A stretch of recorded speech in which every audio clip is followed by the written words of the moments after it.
It's a great day here at KEKFILA's YouTube channel, your #1 Doflamingo protagonist-antagonist combo. And I'm bringing you July 15th's PLAYTCG Regional, where I actually did pretty well, and this is actually round 7 again. So at this point, I'm 5 wins, 1 loss. And I'm wanting to, do pretty well for myself. I don't want to try to lose. And I'm facing a Law, which admittedly is not the greatest of matchups. I believe he wins I win the die roll. I decide to go second, and I decide not to mulligan.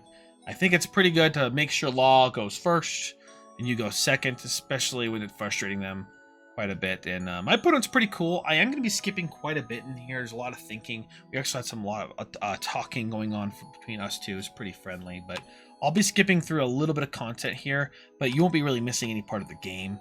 So he ends up playing Trial Deck Nami, which is pretty juice. And I decide not to play anything due to reasons. And he goes to his next turn, and he swings 6. I'm like, oh, 5. I'm like, why didn't you just place a card and then do that? So it's kind of interesting. So I give him a 1k counter because I want to, guard out pop shots when I can. And my idea right now is I want to play this like I'm playing against yellow. I want to build a board and then beat his board. But I need his board to swing, which actually might be hard. So it's not an easy game, right? So I swing 5. He's obviously going to take out Laws and definitely take these early shots because they want to build their hand. And then I play that Jinbei down. And again, my opponent made a mistake there before. Could have done a lot of things. So he goes to his 5 Dawn turn, and he has a lot of these characters active. He does a contemplation. And he pays 4 to play the Brook, which then plays the Robin. And then he decides to swing 7 at my leader. I just take it. Pretty simple dimple turn. He wasn't able to go off too hard there, but such is Law. So I actually still am a little frustrated. I don't like the fact that his characters aren't sideways. He's gonna be that Brook and that Robin's going sideways. I don't care what you're saying. Those cards are about to turn sideways, and I don't like any of it. So I have 6 done up. I pay 1 for the Perona. I'm first gonna just look at what's on top of my deck now. I think I had this and the blocker, so I thought about what my options were. And my main option is I don't want him to attack a character. I want him to attack my life. I want to get a couple more cards in hand. I want to place one more character that's standing, so then I can't just swing at him, play another card, disrupting his other cards, right? And I just really want to make life a little frustrating for him, especially when he starts playing his Law. He's gonna start playing Laws next turn. I want 3,000 worlds his Law. Well, it ends up being, pretty good play. So I swing 6 as leader. He actually just takes it, right? Doesn't even think about it. Wants that card advantage. Remember, taking damage is card advantage. And then I just play the 4/6 Gecko Moria. Just kind of wanting that bigger body, so he has a harder time dealing with it. On top of that, just has a harder time counting out of his characters, because I'm going to be swinging at this Brook and at this Robin. So he ends up swinging 7 at my leader. I take the damage. And I'm going to be a little nitpicky here on some moments here. Something he could have done a lot better to be far more annoying to me. So he thinks here we're kind of just talking about bullshit. He ends up putting 2 Dawn on his leader, swinging 7 at mine. I decide to take it. Again, it just costs too much, and I feign a trigger. I don't actually have a trigger there. So he has 3 Dawn active still. And he ends up swinging 5k, popping the Perona. I'll just give him a 1k with the Pacifista, which, showing a Pacifista shows I have a lot. I play Akuma later. So he ends up paying 2 shambles, pick up the Nami, and then just pick up the Robin. He picks up the other Nami. I don't understand it. Pick up the Robin and place down the Robin. That would be pretty good. Now I have 2 characters to attack. I have 2 characters on my side of the field. I'm going to remove that Law, which is kind of unfortunate. I don't remember what he pulled. Give me one moment. I'm going to look through here. He looks through top 5, and he does grab a Brook, so it didn't brick. So that's the main thing. So I pay 4 immediately. 3,000 worlds. That dang Law out of here, and I have 4 Dawn left. So I definitely want to just pressure this. I swing 6 at his Nico Robin. I'm going to be attacking characters at this point. He's at 2 life. Again, 2 life. I'm at 2 life as well. So we're basically at even standpoint as far as life goes at this point. But I need to win the board. So I do this. I still have 4 Dawn left over. I go 4. And I pay... I just swing 5 at his Brook. I just want to get a card out of his hand. Or the blocker. It doesn't matter which one. If I swing too high, I get the blocker. If I swing too low, I just get a 1k or a 2k counter. He gives me a 1k counter with that Law.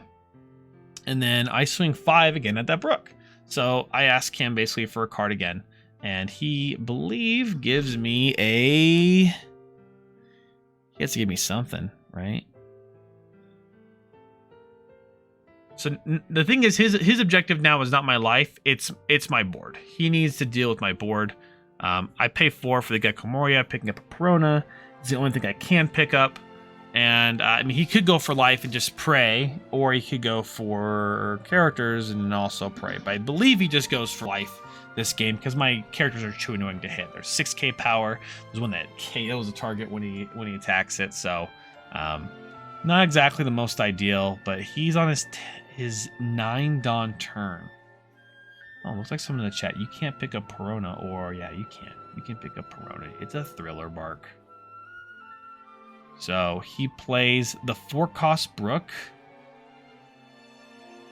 playing the Nami, picking up a Radical, and let me see here.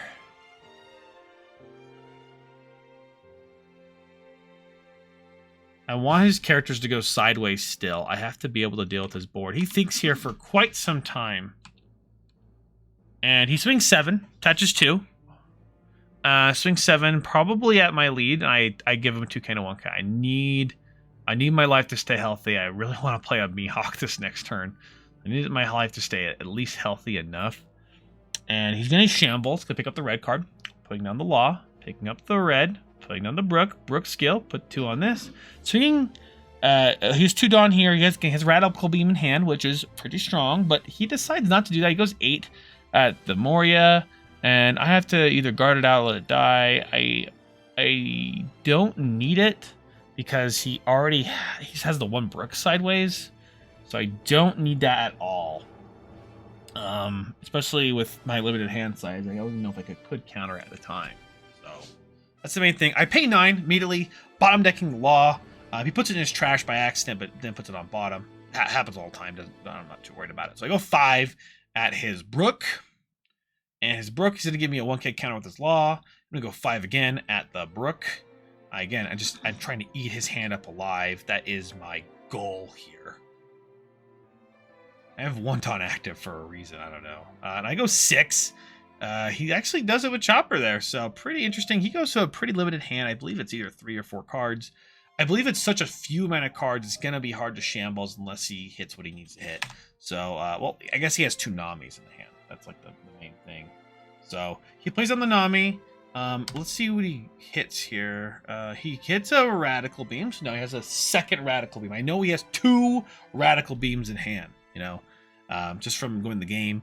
And then he does this, picks up the Chopper, okay, from the 2nd Nami. So he plays 2 Namis. I know he has 2 Rad Beams and a Chopper in hand. This is where I use my brain. I actually know everything is. And so people are now talking in my chat. Does Law go for game this turn? No. Why should he? Law is going to pressure hand. Dofi has to 2 turns. Yeah, he has to go for... He has to pressure my life. Not go for game, but just pressure my life. He could have actually maybe even went for game. I possibly, actually. Dang.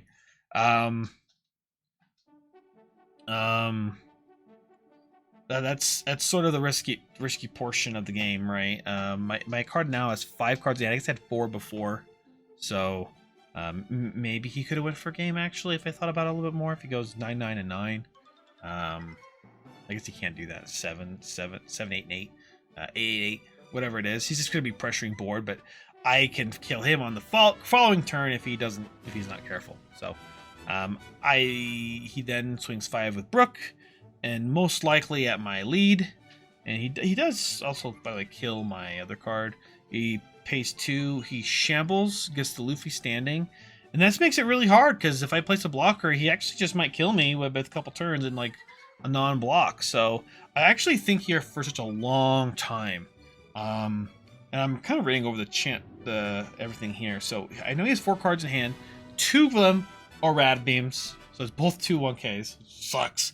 And one of them's a chopper, and then one of them's a card I don't know.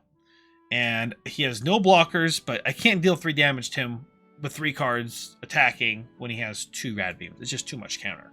Right? You just use 2 rad beams on 1 attack and then go from there, right? So I have to think, what are my possible options? Can he lethal me on my next turn? Can he this? This is kind of a math equation I had to think over just for a moment and then play out. But the main thing is I know I can't kill him, so I have to kill board. I do have a 9-cost Mihawk in hand, which is something I'm absolutely going to need. And I'm actually thinking, do I leave 2 Dawn up here in case I have a Love Mellow in my life? I don't have a Love Mellow in hand. So it looks like I think here for honestly quite a bit. There's so much chat here. I'm going to probably go in there recently. And then I swing 9 first at the Brook. And he gives me a Rad Beam and a Brook. So now I only know he has 1 Rad Beam in hand and a Chopper. So he has no counter in hand other than the 1 Rad Beam. And I could just swing 5.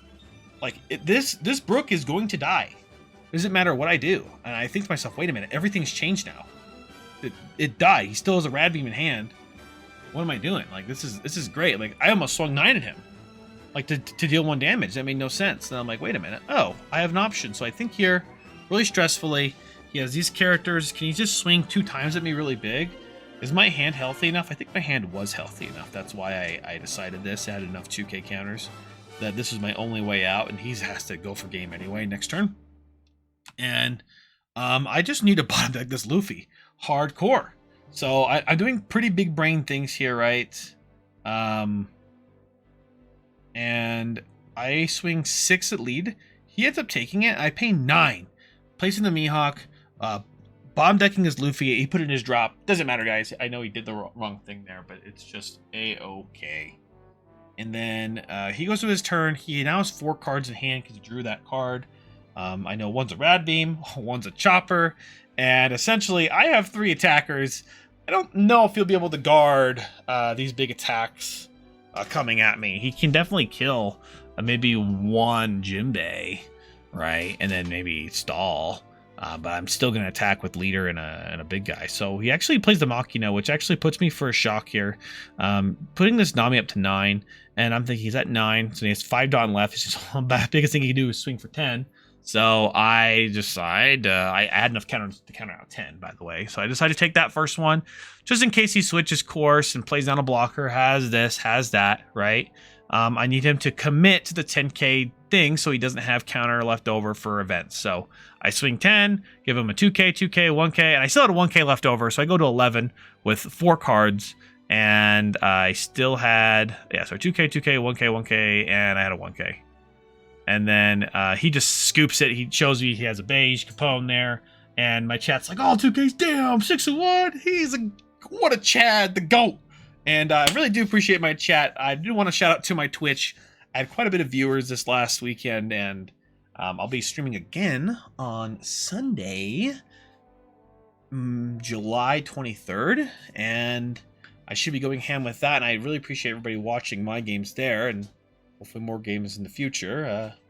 And guys, let me know if you have any questions about the deck. I am kind of not sponsored. I'm working with Will to Win Gaming, so if you wanted to check out some really good content and get some coaching done, please check out Will to Win Gaming's channel. The link will be in the description. See you in the next game. Ciao.